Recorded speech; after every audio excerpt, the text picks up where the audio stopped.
नमस्कार। अभी एक वीडियो वायरल हो रहा है जिसमें एक यादव भाई जो कथा वाँचने गए थे किसी गांव में जहां ज़्यादातर संख्या ब्राह्मणों की है, और उनके साथ उस गांव के कुछ मनुवादी सोच के लोगों ने जो उनका अपमान किया है, उनकी जो टीम का अपमान किया है और उनका बाल काट कर और उनके ऊपर महिला की पेशाब छिड़क कर जो कृत्य किया है, इसकी जितनी निंदा की जाए उतनी कम है। और यह कृत्य असहनीय है, क्षमा योग्य नहीं है। और इस अपमान से माननीय अखिलेश यादव भी पीड़ित हैं। जब उन्होंने मुख्यमंत्री निवास खाली किया था तो मनुवादी सोच के लोगों ने गंगा जल से उसे छिड़काया, सफाई करवाई थी, उसमें छिड़कवाया था। आज मैं सभी यादव समाज के भाइयों से निवेदन करना चाहता हूँ कि अगर आप इस भाई का अपमान पूरी समाज का अपमान मानते हो तो जो उत्तर प्रदेश में जो दलित भाइयों ने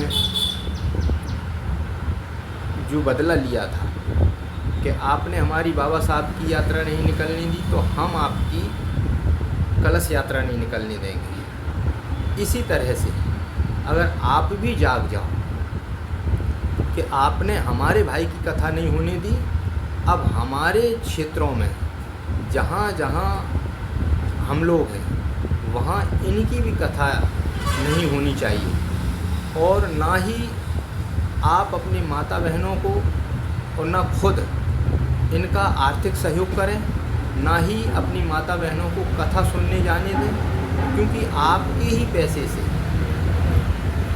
ये कथावाचक जी रहे हैं और आपको ही और हमको भी ये अपमानित कर रहे हैं। और ये अपमान अब असहनीय हो गया है।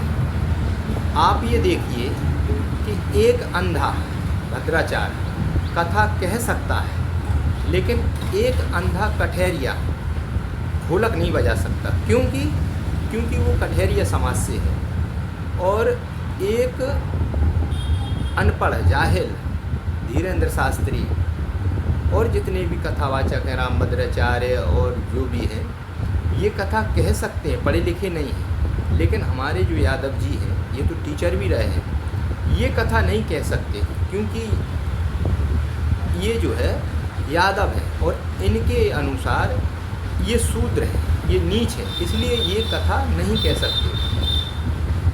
कथा जब हम सुन सकते हैं तो हम कथा कह क्यों नहीं सकते? और ज्ञानी की कोई जाति नहीं होती है। लेकिन इन लोगों ने जो कथा पर मंदिरों में जो आधिपत्य जमा रखा है, एक जातिगत जो अधिकार जमा रखा है, ये सब हमारे कारण है।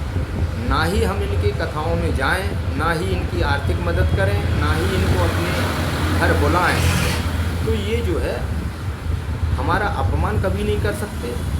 और रही कथा की बात, तो जब हमारा यादव भाई कथा कह लेता है तो कथा हमें सुनना है तो हम अपने यादव भाई से क्यों ना सुने?